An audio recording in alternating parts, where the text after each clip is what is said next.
Mayor Denise Delmar. Here. Mayor Pro Tem Herbedian. He is not here tonight. Thank you. Councilmember Arzmendi. Present. Councilmember Kaposia. Here. And Councilmember Goss. Here. Mayor, you have a quorum. You may proceed with business. Thank you. I would like to say that Mayor Pro Tem Herbedian had a work issue and was not able to attend tonight, but he has reviewed all the material and has made some suggestions in his comment to the city manager. So if we can have our Color Guard Pledge of Allegiance by Sierra Madre Cub Scout Packs 373, and then I'll provide some words of inspiration. Everybody? The last page. I think he's going to tell us to stand. Everybody please stand. Oh God, advance.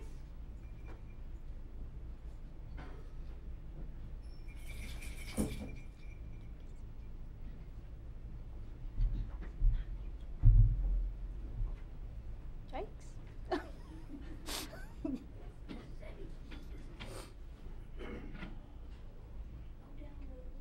Color guide, close flag. Very good.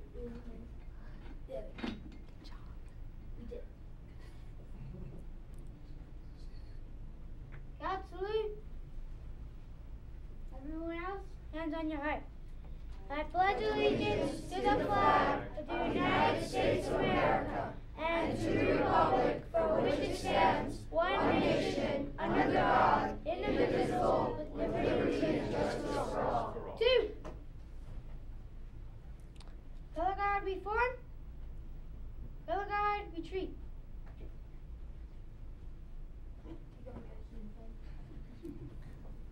Good job.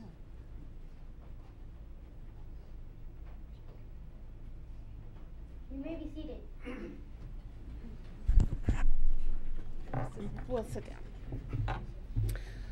So thank you to our troops, Cub Scout Pack 373, for doing our color and Pledge of Allegiance. And in honor of them, I just wanted to talk a little bit about the Cub Scouts and their institution in America.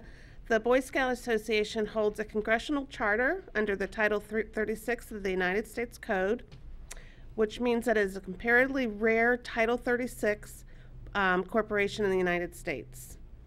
There are a few charters, like the Boy Scout Charter. We have the Girl Scouts of America, Civil Air Patrol, American Legion, the Red Cross, the Little League Baseball, and the National Academy of Sciences. These federal incorporations were originally construed primarily as an honor. However, it does grant the chartered organization some special privileges and rights, including freedom from antitrust and monopoly regulation and complete control over the organization's symbols and insignias. I would say that the Scout law, and I'm sure that our Cub Scouts back there know this, which I think is awesome, a Scout is trustworthy, loyal, helpful, friendly, courteous, kind, obedient, cheerful, thrifty, brave, clean, and reverent. That's the Scout law. Councilmember Capochi and I had the privilege of meeting these young men prior to the meeting tonight, and I will say all of them certainly have all those attributes. So thank you again, Scout 373.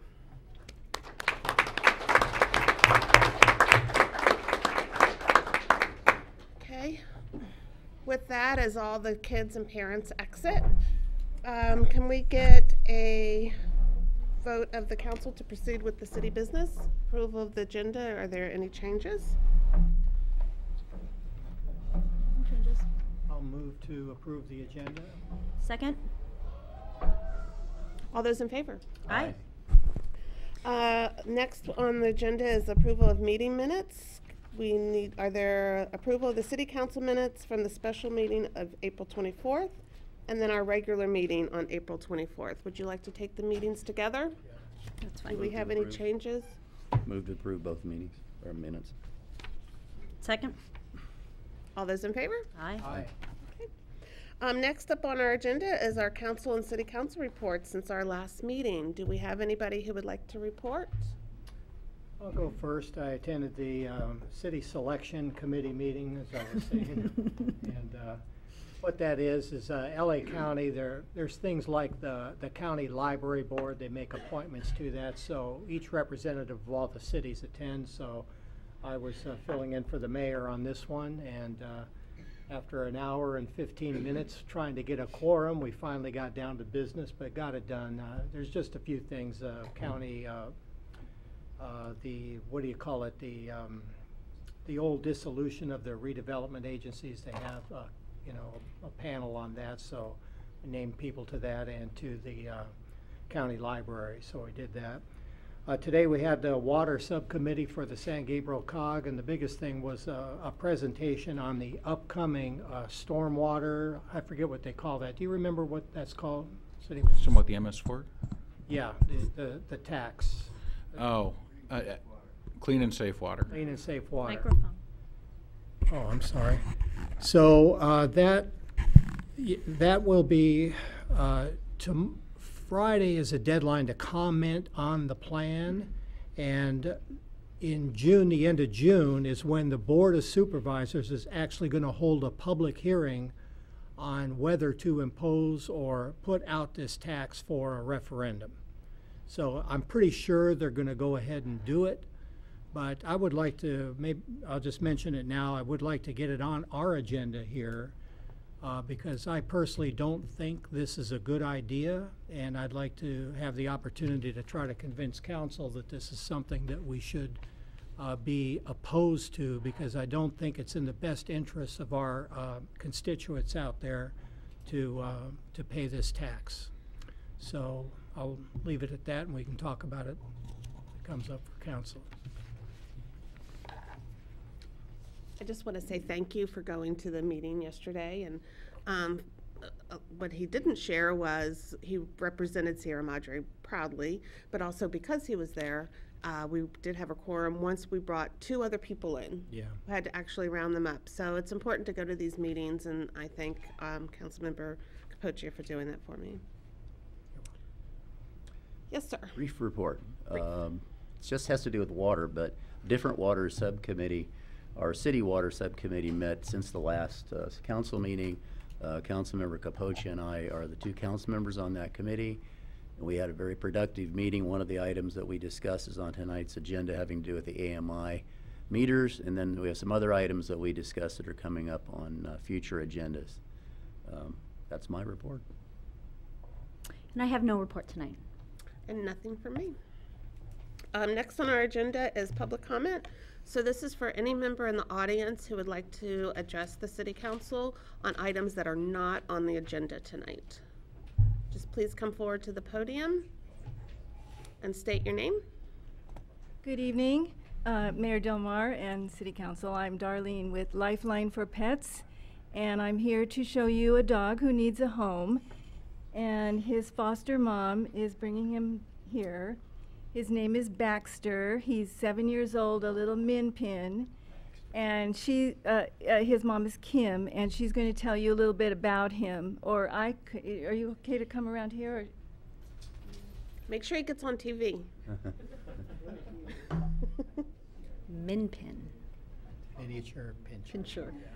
Baxter is a 7-year-old min pin mix. He loves to go for walks. He loves other dogs off a leash. He's really good off a leash. He's a great dog. He loves other dogs. I have 3 other dogs. I dog sit, so I've had up to 6 dogs at a time, and he loves it. He's a great dog. He gets along with everyone. He loves people. He loves kids. He's just a great little dog. Yeah.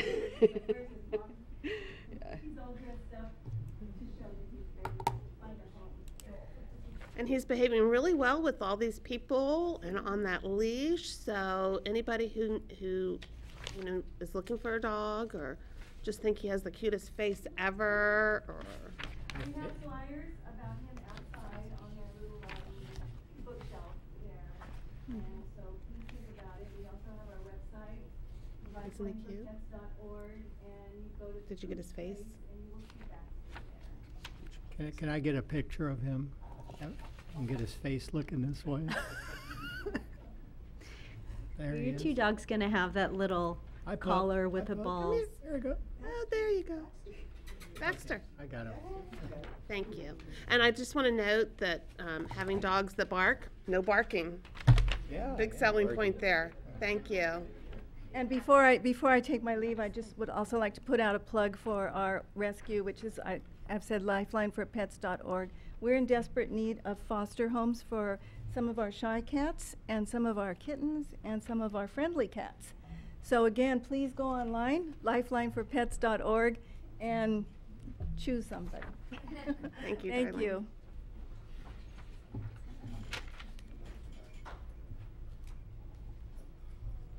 Right? Oh, we're right here. There's a microphone. Okay. Okay. Let me put him in there. Sit. It's like dog day afternoon here. It is. Another well-behaved dog. Welcome. Yes. He is. And your name, sir? My name is Scott Bernstein. Please bear with me. Being blind, I'm unable to use notes. I will go as quickly as possible. Take your time. Thank you very much. My name is Scott Bernstein. This is my guide dog, Dave. We live at 127 North Lima Street on the southwest corner. On April 23rd, a woman driving under the influence was heading north on Lima. As she neared the intersection of Lima and Highland, she crossed over the oncoming lane, jumped the curb onto the parkway in front of my home, crashed over the DWP water meter, then crashed into the telephone pole, nearly severing it. The car then ricocheted off the telephone pole and crashed through my fence backwards, missing me by 3 feet. Now, being blind, it was very difficult to process all these crashes, and I thought the car had gone into the porch where my guide dog Dave was. And I panicked because I thought that he was either injured or dead. Luckily, we're just suffering from some trauma. This is an accident that's been waiting to happen. There's been an increase in traffic, speeding, people blowing through stop signs without stopping, near misses, accidents that haven't been reported. From what City Hall and the police have told me, that one of the reasons is due to the fact that there are more out-of-towners coming into Sierra Madre using it to cut through, using apps such as Waze, and they seem to have no respect for our laws. So what are we supposed to do? Number one, speed cameras. If you want to speed in Sierra Madre, we will take your picture and we will send you a ticket. And this has been very successful where it's been implemented around the country, reducing these incidences by between 54 and 90%. There's also something called the distance halo effect, that the mere perception that there is a camera at an intersection has reduced these events as well. Number two, speed humps. I am aware that this is a controversial issue. And even in the city of Los Angeles, as of 2009, they have suspended the implementation of speed humps. However, in the recent past, they have reconsidered and are once again installing them in Los Angeles.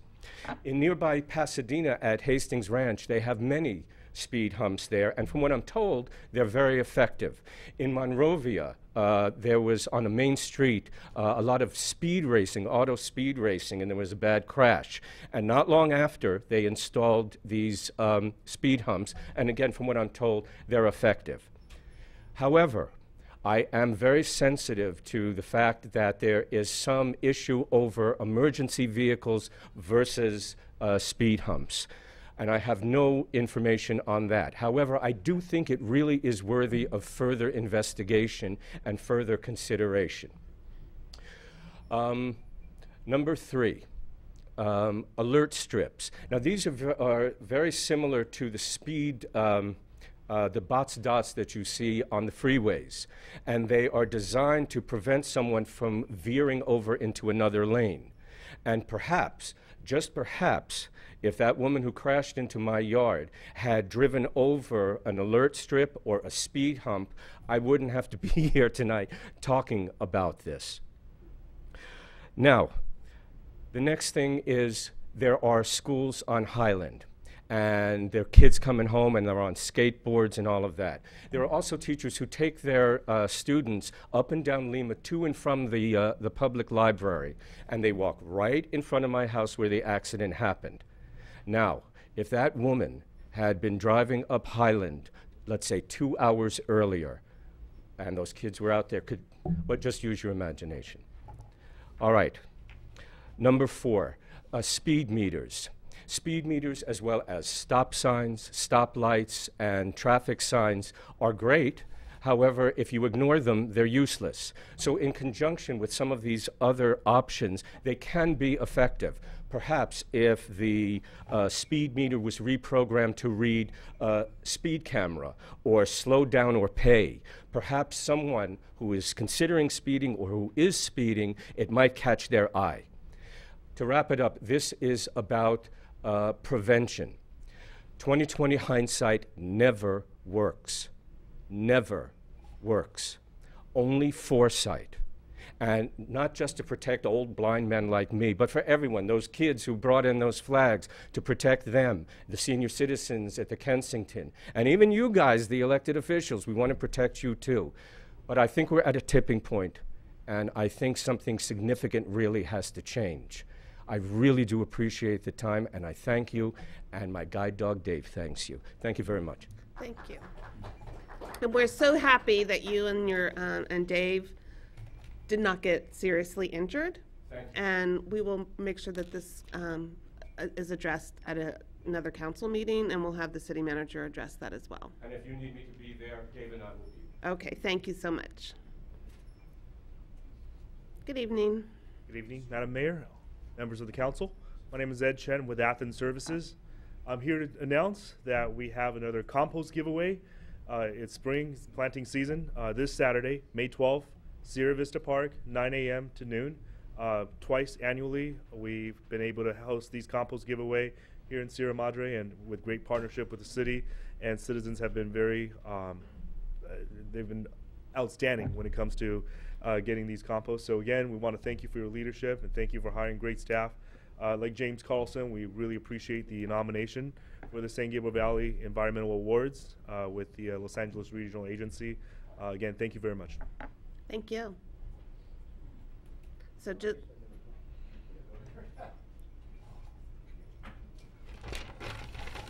I'm Bob Bidwell, and I actually am a friend of Scott Bernstein's, and that's why I'm here. I was with him shortly after this accident happened, and part of the problem is no one seemed to appreciate what he was going through. He was really, really upset. And the police didn't seem to care that much, you know. When he went and talked to the city about it before, after, they didn't care too much, you know. He told me he could touch the car. Isn't that right, Scott? Came really close. Yeah, he could touch the car, reach out, you know. He was petrified by this whole thing. He doesn't know what happened. Now, I don't live there, but I'm there quite a bit because I own that corner. And cars drive way too fast. I was just watched today, I had to make 2 or 3 trips down to Arnold's, and I watched the cars accelerate at a high rate of speed as they come up Lima. And sometimes they just roll right through the stop signs. And he's right, it was an accident, but there's more to come. And he mentioned that Monrovia, I'm the one who told him about Monrovia. The street is grand. Right above Foothill. It was, one night there was a huge collision out there of cars smashed into parked cars. Kids ran off. I don't know if anybody ever got arrested. Nobody, as far as I know, said anything, but it wasn't within a short time. There was accident investigators out there that very week doing all this measurements and all this stuff. Speed bumps went up on Grand.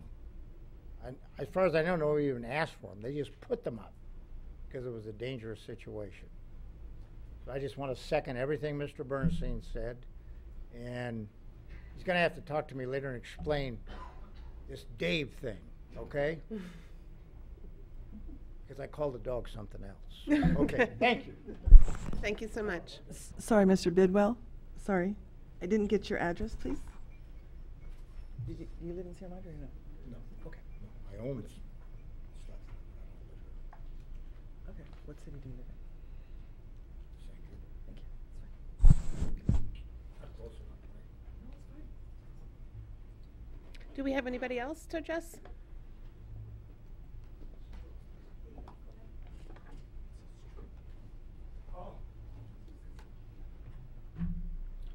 Good evening, Mayor Delmar and council members.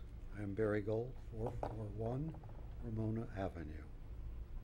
I am a proud supporter of the Kiwanis Club of Sierra Madre, and I am here tonight to tell you about the upcoming annual chili cook-off, which will raise funds to support the arts program at our local schools and other youth programs. The cook-off will be held this coming Saturday at the Youth Activity Center starting at 6:30 p.m. The competition among the chili cook-off contestants will be very exciting. Peter Dills will pick the judge's favorite, and everyone in attendance will vote for the people's favorite. Please come test the chili and make your choice. The contestants will include last year's winner, Chris Chimono, our Public Works Director, also our City Manager, Gabe England, Police Chief Joe Ortiz, and our staff member, James Carlson, who's returning, and he's competed in the past. There'll be several notable residents competing. Lisa Thayer, Jay Sullivan, one of our favorites at the Bottle Shop, and Dr. Diane Hernandez of the Duarte Kiwanis Club. Be sure to bring your dancing shoes. Once the music starts, it's going to be very hard to sit still. Tickets can be purchased at Savor the Flavor in Kirsten Court or at the Doors Saturday night. That's this coming Saturday night at 6:30. Thank you. Thank you.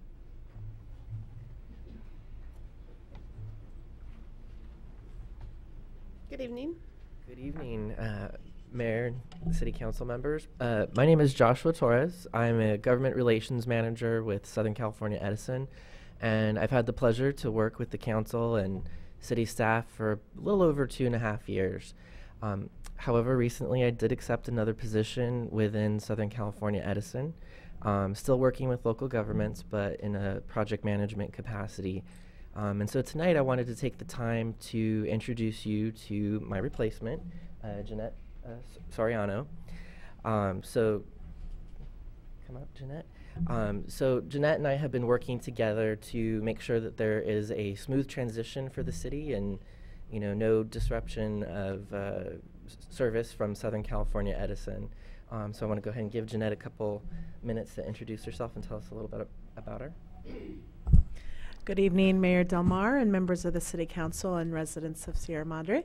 It's my pleasure to be here tonight to introduce myself, Jeanette Soriano. I've been working for 15 years with local public entities and nonprofits, and I have the majority of my experience in stakeholder engagement and public affairs.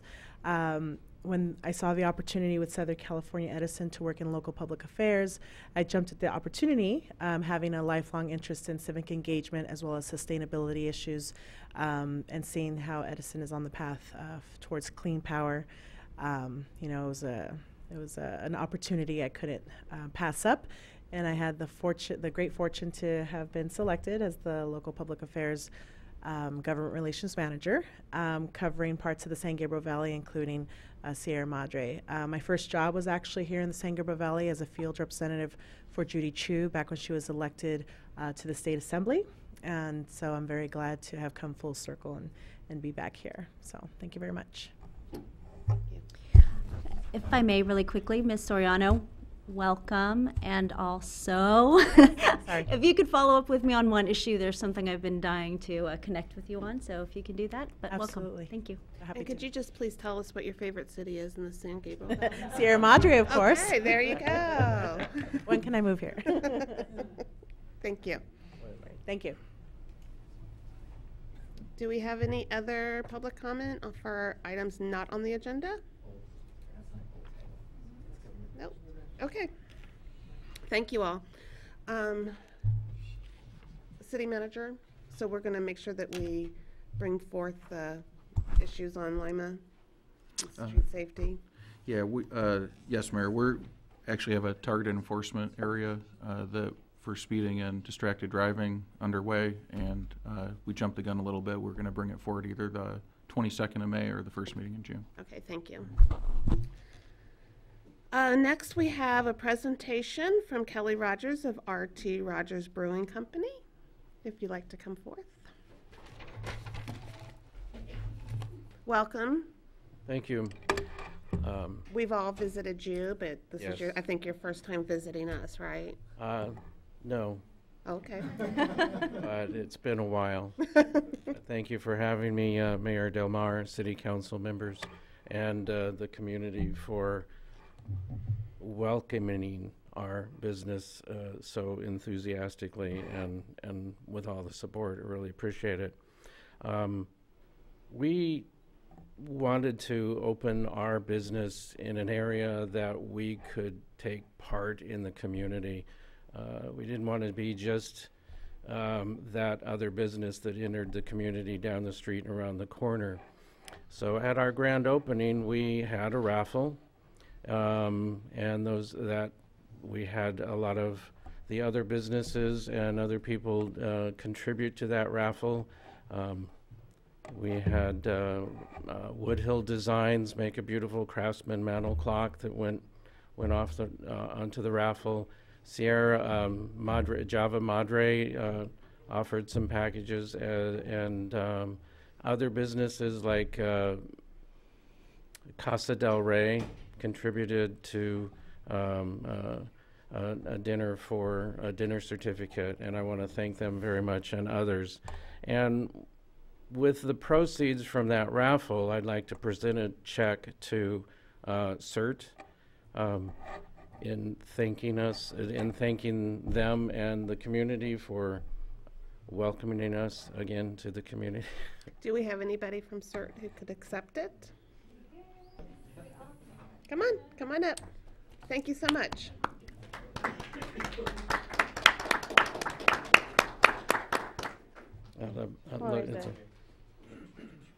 So thank you. Even some of the CERT members provided items for the raffles, so I want to thank them for that. But I appreciate what you do and and the importance you do here in this city, and I hope you accept this small token of our appreciation. Excellent. Thank you very much. Thank you. Thank you. And you're being very modest. Would you like to tell the public where your business is? 38 East Montecito Avenue, or Artie Rogers Brewing Company and Tap Room, open Thursdays through Sundays. With a nice outside area. With a nice outside area. We just bought a great big giant umbrella, so hopefully there'll be more shade. I guess we'll have to go see that. All right. Yeah. Thank you so much, and thank you for your donation and community work.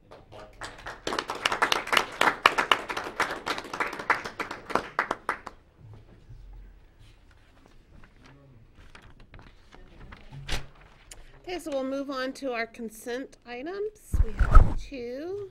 City Manager. Thank you, Mayor. Our two items on consent this evening are item A, adoption of Resolution 1818 of the City Council of the City of Sierra Madre approving certain demands, and item B, appointment of City Council liaisons and voting delegates.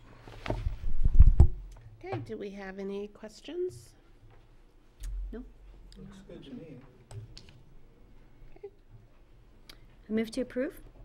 Oh, sorry. We need public comment. Is there anybody in the audience who would like to talk about the consent items, either A or B? Seeing none, I'll bring it back and I'll entertain a motion. Now I move to approve. I'll second. All those in favor? Aye. Any opposed? Thank you. Motion carries.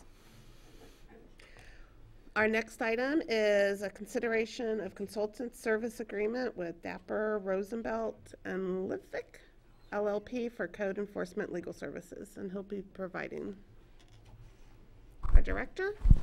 Thank you. Thank you, Mayor Del Mar, members of council. So just to recap, on March 27th, 2018, the City Council received a consent item agenda report to enter into consultant services agreement with Rosenblit, DePere, Rosenblit, and Litvak to provide code enforcement legal services for the city. Currently, the consultant is providing code enforcement, has been providing ongoing litigation services to the city for the past 23 years, back in 1995 when the first agreement was initiated. Since then, since 1995, there was a 2009 supplement to the 1995 agreement, which did increase fees back then 9 years ago.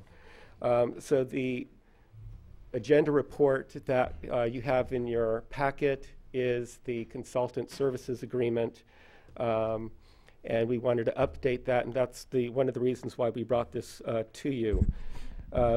At the time, on March 27th, the council members, both Capocha and Harabedian, did request clarification regarding the fee schedule to determine if the proposed fees had what that increase actually represented from the 2009 supplemental agreement to what is being proposed. And that fee schedule comparison I included in your staff report, which is on page 2. And you can see the increase in the rates from 2009 to 2018, which is proposed in the contract services agreement. Bill Litvak is here this evening, and if you wanted to ask any questions, you can also direct them to him as well as myself if you have any questions. Any questions from council? Yes, in one of the, I don't remember if it was in the last staff report or in an email, Mr. Litvak, you said you'd be willing, I believe, to scale the rate up over time instead of such a, seems like a radical jump. I know because it's been 10 years that it seems like a big jump, but given that we're still in the middle of some litigation, just wondering your willingness to, back off on the rate and increase it over time rather than all at one time. Members of the City Council and the Mayor, it was not our intent to suggest that we're trying to, in effect, do this in the middle of the litigation. We've actually waited until the very end of the litigation, and it just coincided with the staff's interest in updating our contract. I'm very happy to accept. My goal and our firm's goal has always been to be respectful of the city. We're very pleased and honored to represent you, and the modest accommodation you've asked for is certainly not a problem for us. So we'll be happy to accept that if that satisfies the council. I just want more clarification on what that. My understanding is that you wanted to scale the rate by approximately $5 for 2 years, and then to bring it up. I'm okay with that. Frankly, your services are not our services are not utilized substantially at this point. You have a wonderful city. You don't have too many problems. When they do, obviously, sometimes they go crazy. So we want to be here for you when you need us, and obviously, if you don't need us, that's perfectly okay. We did, in preparing the proposal, reduce the rate from our standard current rates in recognition of the long-standing relationship. And frankly, we're very proud that we've been able to serve the city for all these years, and are very happy to continue to do so if it meets your satisfaction. We appreciate the accommodation. And I'm sorry, can I get also clarification? It's $5 increments each year, starting at what amount? No, I think we were going to freeze it with a reduction by 5, and then in 2 years it would go up to the rate that we're proposing now, which ostensibly will be lower than our rates 2 years from now. And then we will keep those at bay. I don't know if there's a term that's expected, but our practice is not to increase our clients' rates frequently. Perhaps we have to revisit that because as the council member pointed out, sometimes we wait too long and then it seems like it's a larger sum. So perhaps we're going to have to review our policies and come back to you every 5 years and give you a little increase perhaps. But during the last 18 years or so, 23 years, we've had some very interesting economic times, and we've been very supportive of our communities. And during those times, and I'm specifically referring to the Great Recession, we felt that we needed to make a contribution to our communities, and so we tried to keep our rates as constant as we could during those difficult years. But as everything else with inflation coming up, it's harder and harder to maintain the quality of service that we want to render. I was going to say, Mr. Litvak, it's still difficult managing our budgets. and I'm happy to do what I can do to support that. Thank you. So you're willing to freeze the 2009 rates and then in 2 years rate? No, I think they were going to increase the rates currently, not to the full amount I asked for, but to, I think it's $5 less is what I understood the city was requesting. All right. And that will be frozen for 2 years, and thereafter it'll go up to the rate requested.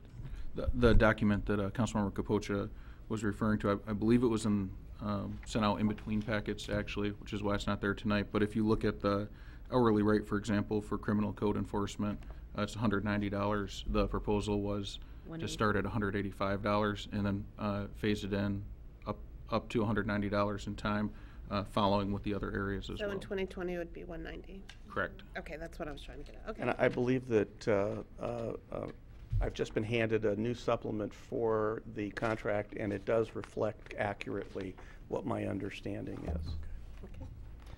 If you don't have anything else, I'll sit down. Thank you very much. Any other questions? Thank you. Do we have anybody in the audience who would like to talk about this? Or have questions? Okay, we'll bring it back to council. What's your pleasure? Well, yeah, I think that's reasonable. That's a little better for us. I mean, the rates are reasonable anyway. We saw the comparison with the other cities. And I do want to just thank Mr. Litvak for keeping the rates frozen for the last 9 years, so that certainly has been helpful. So I'm okay with the rates, and I appreciate the little discount for the next 2 years. Anybody I agree else? with that. Yes, and I mean it is difficult to see a 9-year difference in rates, and so that comparison does seem so stark and so extreme. But considering the comparison and where we are with the consideration to hold for 2 years, I would support this also. Okay. So do we need to amend anything to put in the subsidy? Yeah, I would. Yes, Mayor. I think we would need to amend it to, as Mr. Litvak suggested in his presentation, which is a $5 discount over a 2-year period per hour. And staff does have a revised fee schedule if you'd like to see that. Okay, so we don't need a motion. No, you do. You do. We do? Go ahead. Okay, well, Actually, Mayor, if Director Gonzalez has a revised fee schedule, the motion could be to adopt with the revised fee schedule as submitted. Okay. Who would like to make that motion? Okay, I will make that motion that we adopt the new fee schedule as is handed out here. Second? All those in favor? Aye. Aye. Any opposed? Motion carries. Thank you very much. Thank you. Boy, look, he couldn't wait to get out of here. He's just... Okay, next, item 3, consideration of MOU with the City of Laguna Beach for the sale of Rule 20A funds. City Manager? Thank you, Mayor. The proposal from the City of Laguna Beach to Sierra Madre is to purchase our 20A allocation credits known as undergrounding rights for 55 cents on the dollar of allocation credit. The current balance that the City of Sierra Madre has is just over 1.1 million, and the offer from Laguna Beach is for a total purchase price of just under $630,000. Currently, Sierra Madre has no plans to underground any utilities, and our estimates show that it's about $80,000 per pole. So the $1 million sounds like a large sum, but we're likely talking about 10 to 13 poles. The 55 cents on the dollar is what Laguna Beach has paid the past 3 cities that I've been able to find, and it sounds like they've entered into agreements with at least one other city, but likely 2, also for the 55 cents on the dollar, so that appears that is the market rate. Do you have any questions? I do. Go ahead. No, I'm just I mean, obviously other cities have paid that, the 55 cents, but I'm just wondering, do you know where that came from? Do we have any idea as to how that was estimated? Yeah, Laguna Beach is actively undergrounding most of their utilities. They have a public works crew that's paid for by a specific sales tax to underground their utilities. And what they've found is that if they buy the credits at 56 cents or greater, then it's more expensive for them to do it that way as opposed to doing it themselves. So 55 cents is the same as them doing it themselves with the credits, was the explanation they gave. Interesting. If we were to do this ourselves, how much is it a matching? I forget, do we need to put in a like amount to? Typically, there is a local amount. There does not have to be a local amount. When you read through, it's often from a specific sales tax, or they refer to private dollars. So for a development that comes in, a large development that would want to underground their utilities, they can also provide a match. Mm-hmm. There's other ways to, our 1.1 million, you can actually mortgage, I think, 5 years into the future, and we earn allocation credits between 28 and 42,000 a year. So we potentially could mortgage up to an additional 100 to 180,000. But again, even with the amount that sounds large, we're still talking about 15 to 16 poles. And we're unclear if anywhere in the city currently meets the criteria that's necessary for SCE to agree to provide to put the credits into action. And can you clarify for me, I'm not sure if I understood that. So with the purchase price, though, with this purchase price of $628, there's no matching that's required at that point? No, so they will, in effect, be transferred. Our credits will go to them, and then a check from Laguna Beach will come to us for $630,000, and it's funds that can go into the general fund. There's no restriction. Right. Okay. Any questions? Do we have any comments or questions or concerns from any audience member? Seeing none, I'll bring it back to council. And what's your pleasure? And I'll comment, just seeing that we have no plans on utilizing it anyway. I think this, to me, is a no-brainer. As opposed to just sitting there, we can, considering what the budgetary issues we're going to be faced with in the next year or two, I think it makes sense for us to sell this to Laguna Beach. And given they have sold it at this 55 cents per $1 allocation, it sounds like it's also, again, fair at that price. I agree. I agree too. I do agree. So I have a motion. I'll move that we go ahead and enter into an agreement to sell our credits and get the money. Second. All in favor? Aye. Aye. Any opposed? Motion carries. When do we get the check? Yeah, they said right away? It's pretty quick. Nice. Item number 4 is request from the League of California Cities to oppose the Tax Fairness, Transparency, and Accountability Act of 2018. Is that you again, City Manager? Thank you, Mayor. I'm actually just turning this over to Councilmember Arizmendi. Okay. Oh, okay.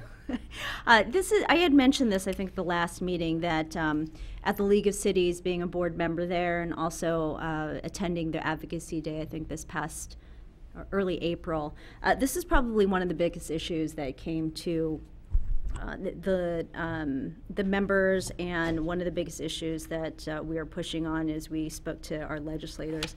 But if you had an opportunity to take a look at the report, and in essence it is called the Tax Fairness and Transparency and Accountability Act of 2018. I truly believe that it's just a misnamed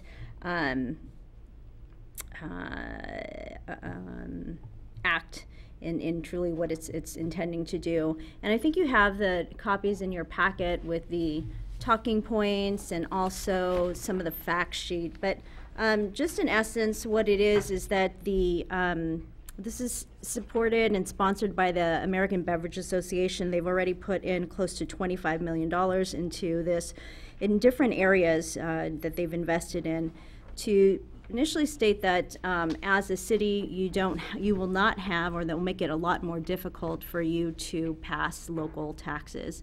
And so as we look at the work for the League of Cities, and I know it's really important for us here in the city of Sierra Madre is to ensure that we do have local authority and we have local decision-making here as opposed to putting it somewhere else. And with American Beverage Association, one of their main reasons to put this in was because, if you can remember, the soda tax in a lot of the different cities, and they obviously are putting their money into fighting this.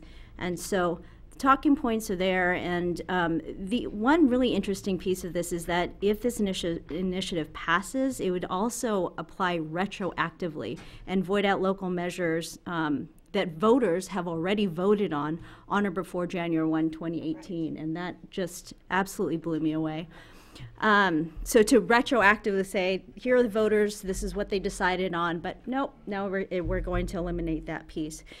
I think no matter where you are standing in terms of, and obviously I'm commentating on this part, but where you stand on taxes, where you stand in terms of philosophy or even political leanings, this really does take away a lot of the local authority from cities to decide how they want to do things and the way they want to do it. And to make it that much more difficult with the 2/3 versus where we are with majority, is this initiative is really being pushed back on with the League of Cities. And then also I put on the dais there a press release, and I don't think this was part of your packet, but if you want to also take a look at that, it's just talking about the Committee to Protect Our Communities and the Coalition of Local Governments. It includes the League of California Cities, SEIU California, AFSCME, California Professional Firefighters, and PORAC is here, down here, I didn't. Peace Officers Research Thank you, police Association. officers. Yep, at the bottom there. So just so you can see what the press release is, and again, I know you just got this piece, but again, we as a council, or they're presenting it as a council to make a resolution on it, and this is what the league is asking for cities to do across the state. Also, there is a form in there if depending on what the decision is for the council, you can also take a look at this as an individual and sign on and endorse that way. But that's kind of the overview of where this is and what the initiative is proposing to do, and I'll leave it there. So, any other questions? Yeah, so we would be given staff direction to come back with a resolution that'll be on the consent calendar for the next meeting. Is that how this is going to work? No, Councilmember Capocia, we included at the League of Cities request a sample resolution in the packet. So we would just adopt that as correct, or we could have staff draft one. Okay, was it time sensitive?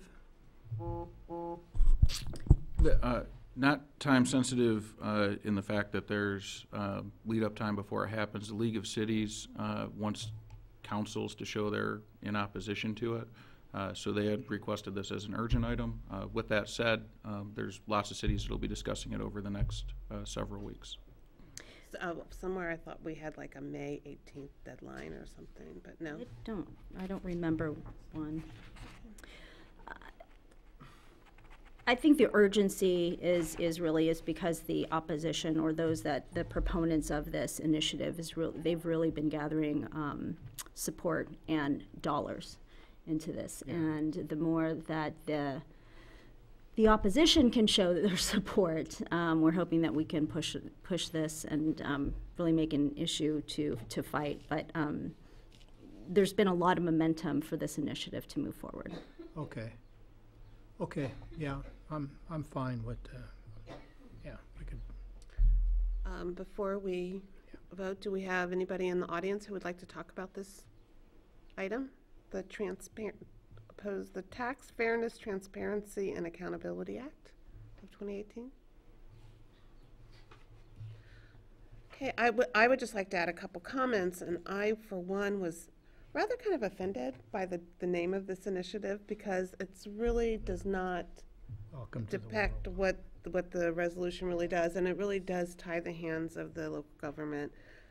And I know this is a throwback to the soda tax that a lot of cities put into effect, and to go back and say the voters, voted this way and now we're going to change it with this vote. It just doesn't seem right to me. So thank you for bringing this to our attention, Councilmember Hasmindi. And comment as Go ahead. well. Yeah, I think this is, you know, in the press release here, it says it all, is the Beverage Association spent over $25 million in California in 2016 alone. So they've already put $4.1 million, which is way less than fighting these individually. So it's pretty clever on their part, is spend less, get this addressed at the state level, and they don't have to fight every time somebody wants to raise a soda tax. So, I mean, that just tells me that, you know, again, look at who's behind it and what the economics are for the Beverage Association. You can understand why they would want to implement something like this. And it's certainly in their best interest, but it is certainly not in our best interest. So, yeah, I'm 110% behind killing this if and we it's can. not in the best interest of our residents. Exactly. Either, which is the main thing. Councilmember Goss, anything? I agree with everyone, what everyone's saying. I don't think it would be good for our city, but I'm always uncomfortable when we kind of take a position and don't let our public vote on it before we've made a decision as a council. Because I'm sure there will be people in town who will support this measure because it does look like something that would be favorable to our taxpayers.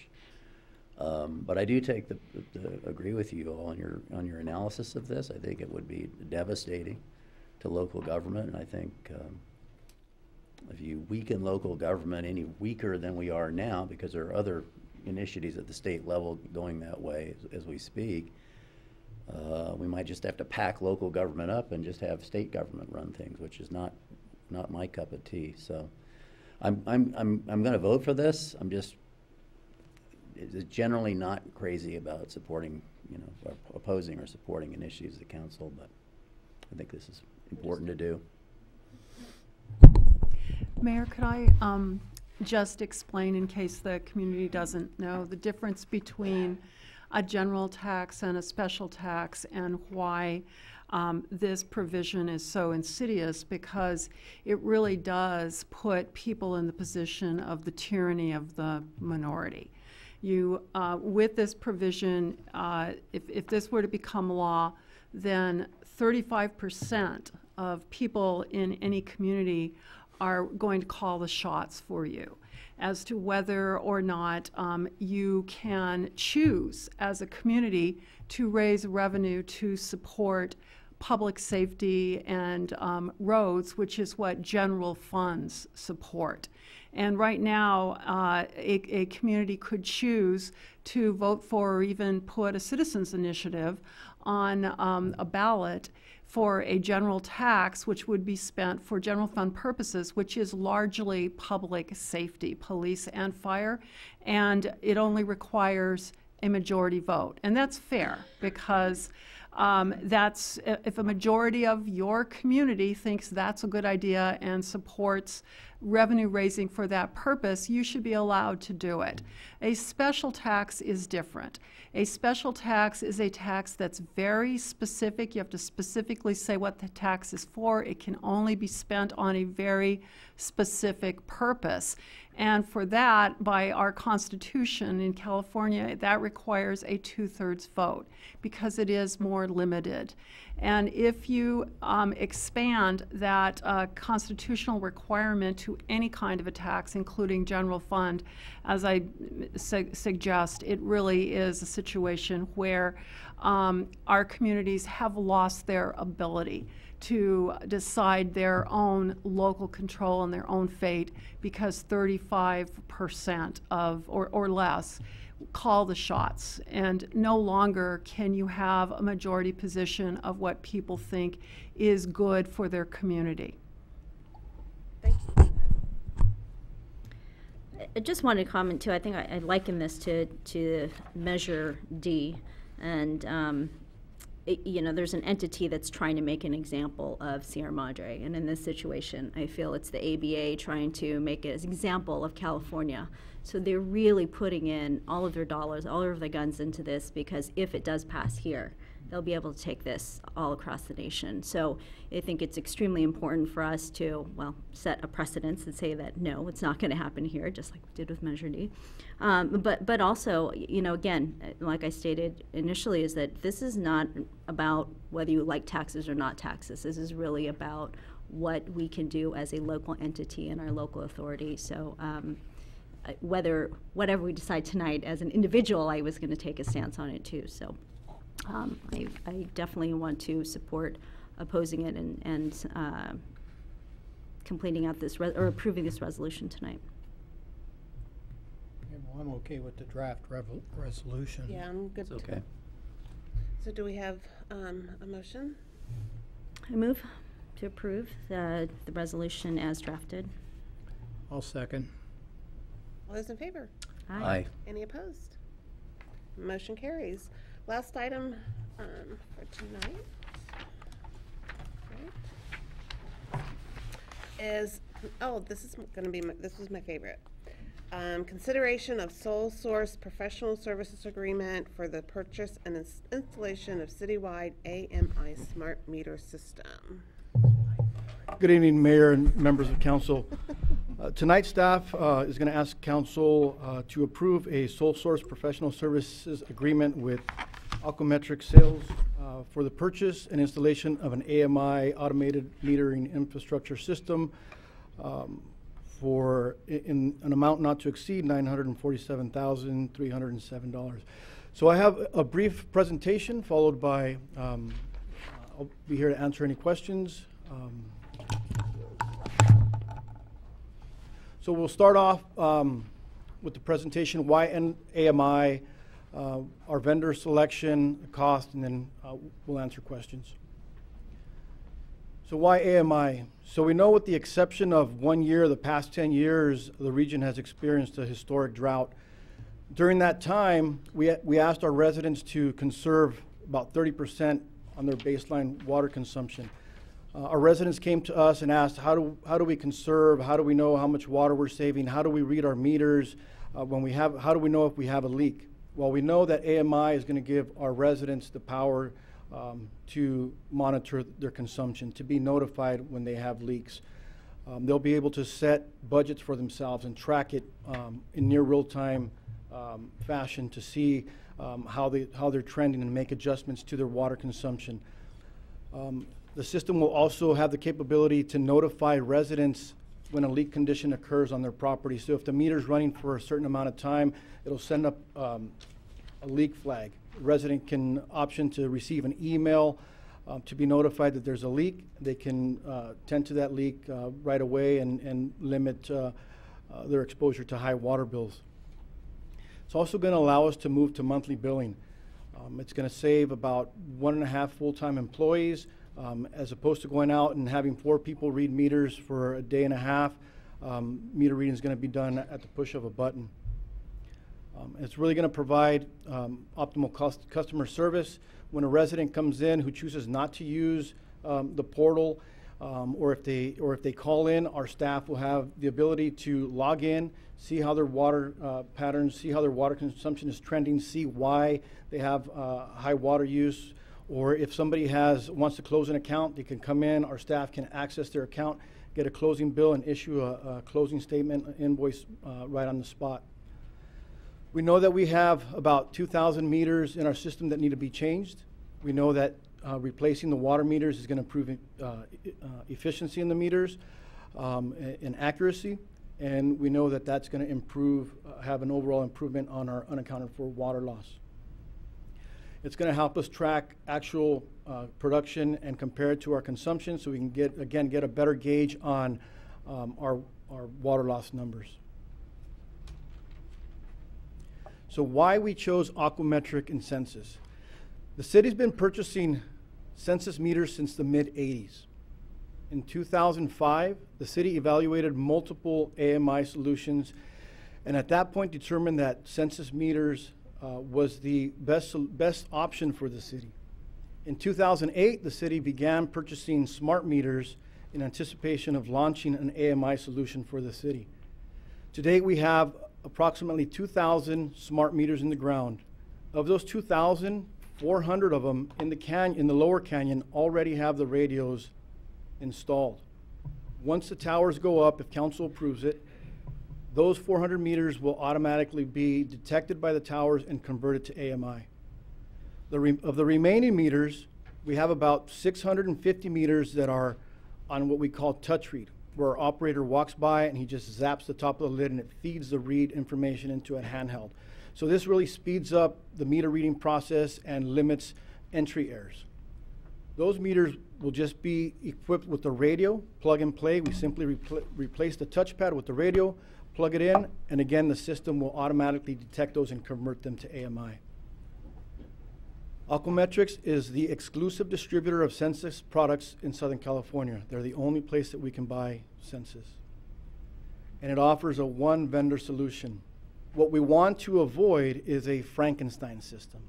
And what I mean by that is we don't want a system where we have a meter where we have to take the register and cut the wires and splice them in a pit environment that's subject to dramatic temperature changes and moisture that can impact how data is transferred. We want a one vendor solution where every product and every component is optimized to work with each other. We've seen in some other agencies where they use a meter with a different register and a different radio, different collectors that they have data collection issues. That's the main reason we're trying to avoid having a system that has mixed manufacturers. Census offers the most powerful, robust system on the market. When we purchase a Census system, we get a dedicated licensed FCC frequency. This means that data is transferred with an FCC license frequency, and there's less chance for interference or for data to be lost or tampered with. We know that because the meters have been in the ground, because we've been dealing with Census since 1985, we know that it's a proven, reliable product, and that we know that we're going to sustain meter accuracy for at least 15 years with these meters. Aquametrics is located in Riverside. Typically, if we experience a problem, usually within the hour, I have customer support. Usually they resolve the problem over the phone. If it's a hardware problem and we need to get our meter reading done, the reps from Aquametrics have come out the same day to deliver handheld to get us through our meter reading. So we have great customer service and local support from Aquametric on Census product. They have a dedicated project management team. They've implemented multiple projects in our region. The most recent that I can think of are City of Big Bear, Fountain Valley, and closer to us here is the City of Glendora. The cost of the project is not to exceed $947,307. This includes the cost of the meters, radios, lids, meters, AMI, the data collectors, the software, service agreements for 2 years. We estimate that we're going to save about $300,000 by doing the meter installation in-house. The way we're going to pay for this, we have $663,000 in savings from debt refinancing from this year. In addition to that, we have $290,000 in operational savings. Together, those two will cover the cost of the AMI solution for the city. With that, I'd like to answer any questions. Again, Steve Kamayama from Aquametrics is here if you have any questions for Aquametric or Census. Any questions from our council? I think I have a really quick question. Thank you, Director Reynoso, for that presentation. I heard 1.5 FTE savings, and then I see 0.5 FTEs. No, 0.5 savings. 0.5. Okay. Got excited there. Okay. Yeah, just the overall economics. You did share the economics with me via email a couple weeks ago, I think it was. But it's about a 2.5 year payback, right? So we spend the capital, and from that point on, we've recovered our money, and then it's profitable beyond that. So that's, I just know in business generally, a 2.5-year payback is pretty good, you know. Right. So it makes sense to do this, and you know, if we'd have done it a few years ago, we would have had our payback, and we'd have more capital available to fix the pipes. So I think this is a really, really good project for that reason. But regarding the economics, I mean, have you tested all the assumptions in that? I mean, because part of that is personnel savings, part of it is recovery from the meters under reading and getting the extra revenue associated with that, or avoiding the loss, as we put it. So we have taken a sample from our meters that we pulled out of the ground, and we have sent them in for independent testing, and we've seen up to 10% savings in meter accuracy. So that would be a conservative number. I would say somewhere between 5 and 8% increase in accounted for water through replacing those meters. yeah, but how about the savings on the head count and things like that? So we know that every month we send 4 people out to read meters. So that's for a day and a half, sometimes 2 days. So that's anywhere between 40 and 80 hours plus rereads. So when you factor in all the hours, it does equal 1 or 0.5 full-time employees. And again, those are hours that are going to be reassigned to other critical maintenance duties within the water department. So when we do those reassign those people and they're doing other things, I mean, that eventually results in savings of dollars somewhere? Otherwise, because if that doesn't happen, we're not really saving. The bulk of the savings comes from the improved meter accuracy over the 15 years. And the savings in employee hours, we don't plan to cut any additional staff. We've already reduced staff. Yeah. Mm-hmm. So, Councilmember Capoche, an example of the reassigning of staff would be we're supposed to turn 50% of our valves every year to ensure that our water flow is accurate. In the past several years, we've reported turning 1. So if we're able to not read meters and we can turn valves, it'll make the system operate better.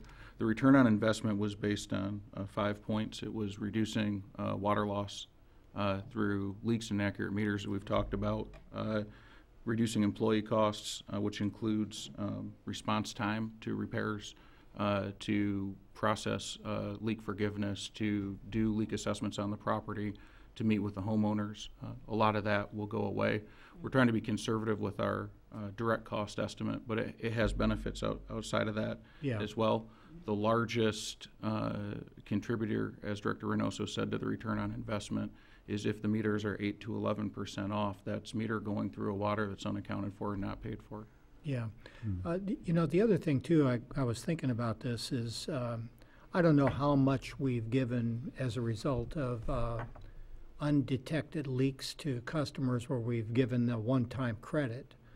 But, you know, once we put this in, I can't see why we would give credits anymore because we have the ability to detect the leak immediately and respond to it. So that's another savings. I don't know if that wouldn't be figured in the meter part of it.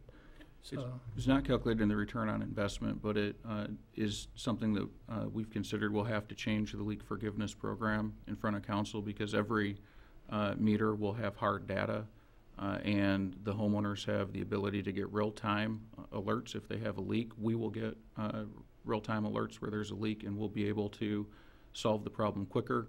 The reason the leak forgiveness became important is we had a 60-day billing cycle. Yeah. So if you started a leak on day 2 and you don't notice it for 58 days, your bill became quite substantial. Yeah. Okay, well, I'm really pleased to see this finally moving forward. We've been talking about it for years. So. Yeah, for years. Any other questions? I just want to ask a question with the debt refinancing and the savings. I thought we had a savings about $1 million, and I thought we put about $900,000 into the infrastructure. Councilmember Harris-Mendy, the $663,000 was refunded specifically in this year. It wasn't calculated in the overall savings. It was a refunding of bond payment that we had already made. So we're taking the $663,000 with the refunding and putting it in this year. It's not included in the overall calculation of percentage savings. Better yet. That's great, yeah. So I just want to make sure I heard this correctly, that we are going towards monthly billing instead of bi-monthly billings? That is correct. That is our plan. Wow, okay. Something that I know that we've been wanting for a long time. Do we have any comments from the audience on this item? Any questions? Hearing none, we'll go ahead and bring it back. Council? And one more question. I mean, when we go to monthly billing, is it possible to go to gallons versus units? You know, because look, I mean, if you tell me my car has 400 horsepower, I know what that means. But if you tell me it's got 300 kilowatts, I don't know if that's good, bad, or otherwise. And I really think it's the same with units. I mean, with people look at units, they can't relate it to how much real water am I consuming. But if you talk about gallons, it's more meaningful. How many units are in a gallon? So our meters are Gallons in a purchased unit. in cubic feet. So they read in cubic feet. Right. And this is a question that I'll ask Steve Kamayama to answer, but I believe, or to confirm, I believe that the user portal will give the resident the option to see their consumption in gallons as opposed to cubic. Well, I'm talking about the bill too. I mean, we can convert units to gallons and put that on the bill. So, Councilmember Capocha, with the new billing system, what we intend to do, it was actually then Mayor Arizmendi, now Councilmember Arizmendi, who had suggested not only putting conversion on the bill so people can see that, but also doing a comparison for how your water use is in comparison to your peer group. Mhm. So it was a little behavioral nudging exercise, and we intend to do that with the new billing when we go there. But what Director Reynoso was talking about is the online portal will be very powerful, and it can show you use in a lot of different ways, by day, by hour, by comparison, year over year, month over month. So the idea behind this really is to empower the utility ratepayer to be able to control their water use much better. Yes. I forgot I suggested that. I'm glad you Good brought that up. suggestion. But what's interesting, I don't know if any of you saw your Edison bill this past week. They did the same thing where they compared your use to your neighbor's use. So pull out your bills. Okay. I would just like to comment before we move forward with this is I like the idea of not piecemealing it, that we actually start with one vendor and we have all the right equipment and we're not trying to use our duct tape to tape something together, and this will last a while. So do I have a motion to move forward with this? I just wanted to comment. Oh, Go ahead. So, you know, the project cost is really startling. I mean, looking at $1 million, it's huge investment. I'm happy to hear about the 2.5-year payout and the savings. But what Director Reynoso didn't include in his presentation were all of the other benefits that were part of the staff report. And I think when you're looking at that list, all of the benefits the AMI project has, and the economic piece, and the payback on the project, it makes so much sense to make this initial investment. And I think what's even much more reassuring is to see that savings in the debt refinancing, and that to hear how it is a newer $663,000 savings. So the $290,000 defined in 2017 operational savings is a lot more palatable. But I think, again, when you're looking at all these 10 benefits that were listed in the staff report, to me, this makes so much sense. And I know when we first got on council, I remember hearing about the AMI, and it was still a little foreign at the time, but I know we pushed it down the line. We're like, we can't make the investment at this point. But after hearing the concerns at the Water Forum and what the residents were really concerned about, a lot of this implementation of the AMI, I know we'll be able to address those issues. Our utility director and our city manager are pushing and pulling us to move this city into the 21st century. Yes. And I want to congratulate them on not just this, but in many other things they've been doing. You're right. We've been talking about this since we came on the council 4 years ago.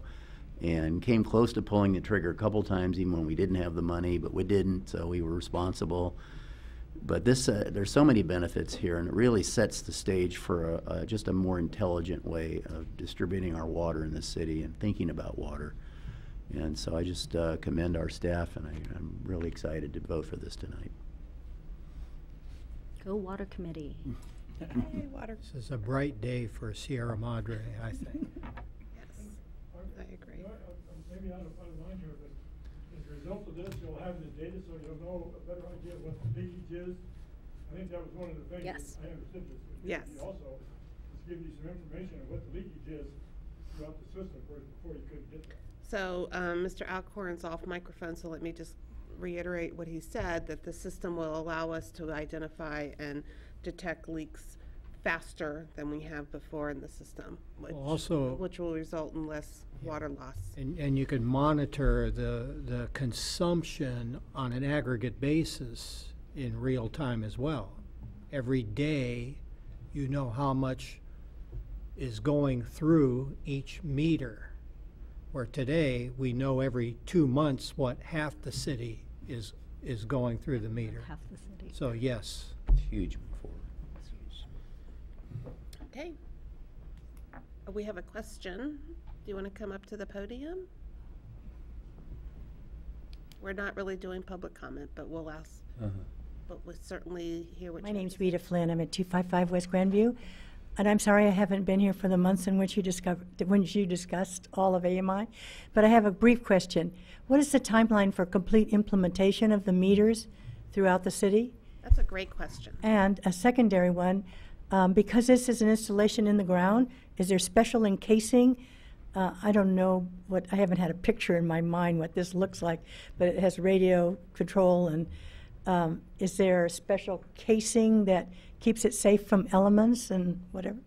We can let our utilities director talk. Thank you. Those are really good questions that we should have asked. So about 50% of our system is ready for AMI. We estimate that we can complete the remaining roughly 2,000 meters within a year and have the full system up and running in that time frame. The question regarding the enclosures, the only thing that a resident would notice different typically would be the lid. So the current lid has, it's a cement lid with the reed access. The new lid will be a one-piece lid that will have a black plastic antenna that mounts flush with the lid, and that's how the signal gets sent out. Otherwise, the resident would never know that there's anything different. The radios, the meters, everything is designed to be in a pit environment, to be submerged in water, so there's no need to alter or seal the boxes. Thank you. I'm sorry, Rita, could you tell me your last name, please? I apologize. I couldn't. Rita Flynn, F-L-Y-N-N. Thank you. Thank you. Okay, so we'll bring this back, and can we get a motion? I would like a member of our water committee to make that motion. I would love to make the motion that we engage in this decision. And I'd like to second it. All those in favor? Aye. Any opposed? Motion carries. Thank Nice you, job, Water Committee. All right. Okay, so before we adjourn for the evening, do we have any items for future agenda items? I think we've addressed a couple tonight. I've got two, Mayor. One is the county tax. I've now forgot the name of it again, but the county tax. And also the target enforcement area that our police department's working on for speeding and distracted driving. Okay, is there any others? No? Do you have a motion to adjourn? So moved. Second. Meeting adjourned. Okay. Yay. All right. Thank you.